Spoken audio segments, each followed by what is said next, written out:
I heard my own father whisper the words that changed everything. If the old coot would just drop dead, we'd finally be set. It was Thanksgiving night, and while the scent of turkey still lingered, my family was busy carving up my grandfather's estate before he was even in the ground. They didn't know I was standing in the shadows, listening to my mother and sister laugh about how disposable I was, the unplanned accident, the family spare. They thought I was nothing. They thought they had already won. But they didn't realize that the disposable kid was about to inherit the entire empire, and that their greed was the very thing I would use to leave them begging in the rain, without ever raising my voice. This is how I brought my entitled family to their knees. My name is Alex, and for as long as I can remember, I've been the invisible shadow in my family spotlight. My parents had my sister, Elena, first. She was their shining star, the prodigy they paraded at every gathering. Beautiful, charismatic, and ruthless in her ambition, she graduated top of her class and snagged a flashy marketing job, always scheming about climbing the corporate ladder to a life of luxury yachts and penthouses. Then there was me, the accident, the unplanned burden they whispered about when they thought I couldn't hear. The spare, they'd call me in hushed tones, like I was some forgotten backup in a dynasty of delusions. I got the scraps, the faded clothes, the underfunded public schools, the endless lectures about how I should be grateful they didn't ship me off to foster care. Dad slaved away as a mid-level exec in a logistics company, griping about bills while splurging on exotic vacations and sleek sports cars he couldn't really afford. Mom played the part of glamorous entrepreneur with her boutique shop that hemorrhaged money faster than it made it, but she reveled in the status, hosting lavish brunches for her social circle. And Elena? She floated on their handouts, charging up credit cards for essential networking galas and couture outfits that screamed, "I'm better than you." But the real pillar holding up their house of cards was Grandpa, a tough-as-nails self-made millionaire. He clawed his way from poverty to owning a network of manufacturing plants supplying auto parts across the Midwest. By retirement, his empire included prime real estate, a bulging stock portfolio, and a family trust that trickled out quarterly allowances, just enough to fuel their addictions. It paid for Dad's exclusive golf club dues, Mom's endless spa retreats, and Elena's swanky downtown apartment. Grandpa, though, lived like a monk in his weathered Chicago suburb home, content with simple pleasures. He was the only one who saw me for who I was. When my parents balked at funding my education, claiming I lacked ambition, Grandpa quietly covered my community college tuition.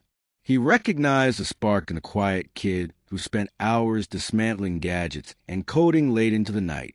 While the others dropped by only for obligatory holidays, eyes gleaming for gifts I'd visit on weekends, helping him tinker his workshop, sharing stories about tech innovations, or just listening to his wisdom over coffee. He became my mentor, my anchor in a sea of neglect. The storm brewed 2 years ago as Grandpa's heart condition worsened, chaining him to a regimen of pills and doctor's visits. He was frail, but his mind, razor sharp. That fateful Thanksgiving, I showed up late for my freelance coding gig, slipping into the back door. But before I could announce myself, their voices slid out from the kitchen like smoke, low, conspiratorial, laced with greed. Dad's baritone cut through first, thick with frustration, the old coot's clinging to life like a bad habit.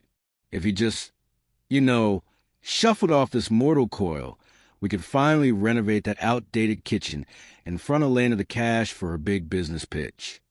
Mom clucked her tongue, but her tone dripped with agreement. Robert, watch your words. But honestly, at 85, it's only a matter of time. Those piddly allowances, they're nothing next to the jackpot he's hoarding. We deserve a real break after putting up with his lectures all these years. Elena snorted, her laugh sharp as broken glass. Break? Try liberation. I need that inheritance yesterday, not when I'm wrinkled and irrelevant. If only he dropped dead and saved us the agony of waiting. My blood turned to ice. They weren't scheming a crime, just spewing casual poison, the kind that corrodes souls over time.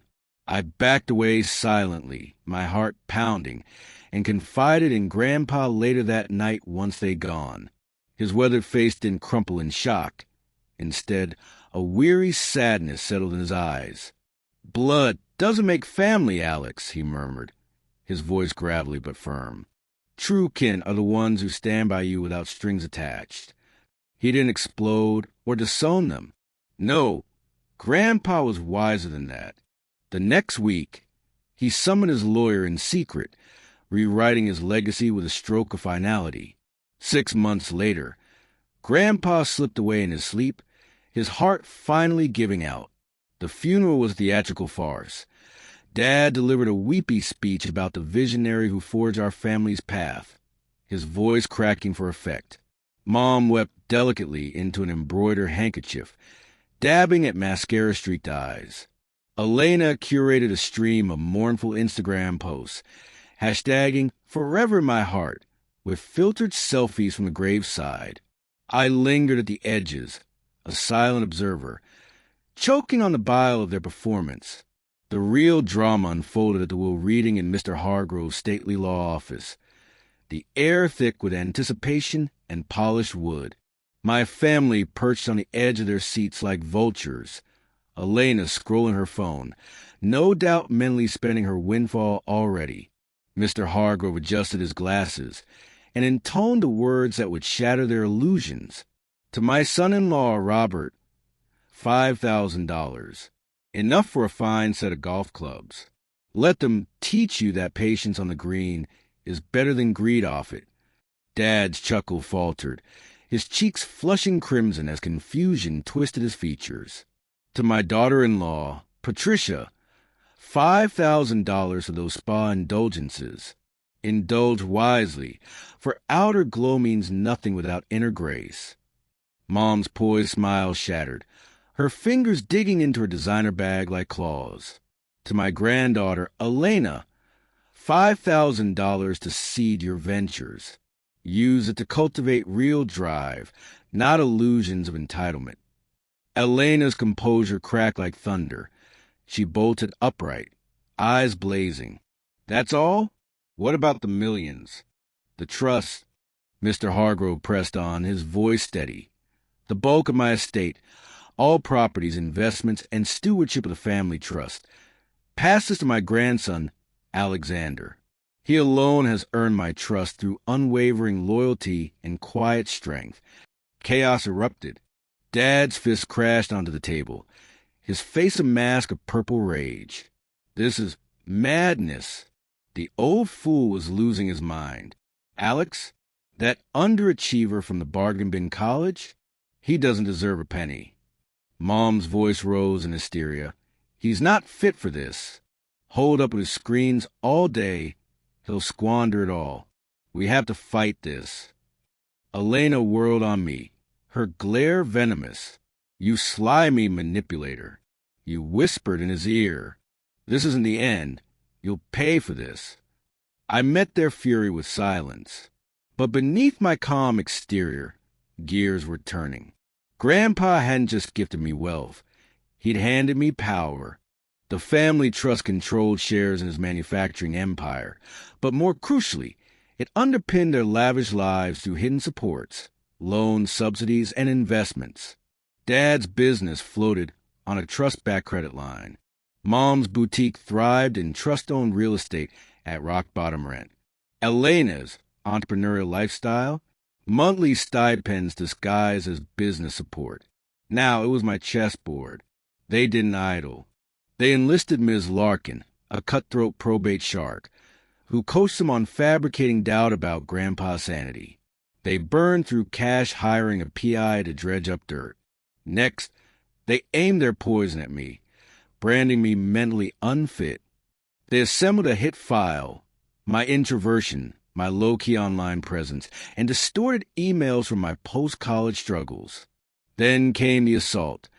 They slammed the courts with a will contest while simultaneously filing for my guardianship. The judge froze big trust moves pending a hearing. They toasted their victory that evening. But I wasn't cowering. I retained a top-tier probate ace, and we plotted in the shadows. As they burned fortunes on legal fireworks, I initiated subtle strikes. The trust fine print empowered me to recalibrate for beneficiaries' welfare, a loophole Grandpa had embedded like a hidden blade. I started surgically. I informed the bank that the trust would cease backing Dad's credit line. Asset optimization, my letter read. His company floundered. Dad's frantic call came. "What the hell, Alex? This will ruin me." I responded coolly. "Business decisions, Dad. The trust demands prudence now." For Mom, I hiked the boutique's rent to fair market value. Her profits evaporated. She pleaded, "Alex, honey, think of your mother." My reply was firm. The trust fosters independence, not dependence. Elena felt the pinch when I demanded audits on her draws. Her sloppy submissions led to slashing her stipend to a third. She stormed my door. "You're a spiteful monster." I face her down. "Rules are rules. Elena, prove your worth." Their legal war chest dwindled. Meanwhile, I fortified my defense. Grandpa's pristine medical charts, witness statements from his inner circle, and my own portfolio of thriving freelance work debunking their instability smear. The courtroom showdown was electric. The judge demolished their case. Grandpa's intent was airtight, my competence undeniable. Victory was mine, but the game was far from over. I escalated methodically. I liquidated the trust's luxury cabin. They'd vacationed in for free. I called in petty loans they'd accrued with compounding interest. 6 months in, their empires imploded. Dad's firm cratered. He liquidated the family mansion. Mom shuttered her boutique, humbled into menial retail work. Elena's dreams vaporized. She was forced back under their leaky roof, working as a barista. The pinnacle hit on a stormy night. They appear at Grandpa's house, now mine, drenched and desperate. I usher them in to unveil the truth. "I know it all," I declared. "That Thanksgiving eavesdrop? Your wishes for Grandpa's death?" I told him everything. That's why the will shifted. You schemed to label him demented and me deranged. But I outplayed you. This isn't vengeance, it's justice. Dad stammered, Mom wailed, and Elena dissolved in tears. "Family?" I echoed, my tone laced with ice. "Family who dismissed me as a spare? That word means nothing from you now." I'd already sealed their fate, terminating allowances and calling in debts. Today, life looks a lot different. I still live in Grandpa's old home. My app development company is thriving, and I finally have peace. The last time I saw them, they were at a bus stop, looking broken. I didn't feel rage. I just felt free. I've used the trust to set up scholarships for kids who were told they'd never amount to anything. The cycle of greed ended with them. The cycle of growth begins with me. If you enjoyed the story of a long game victory and standing up for what's right, please consider subscribing to the channel. It helps us continue sharing these incredible journeys with you. Also, we'd love to hear from you. Drop a comment below and let us know where in the world you're watching from.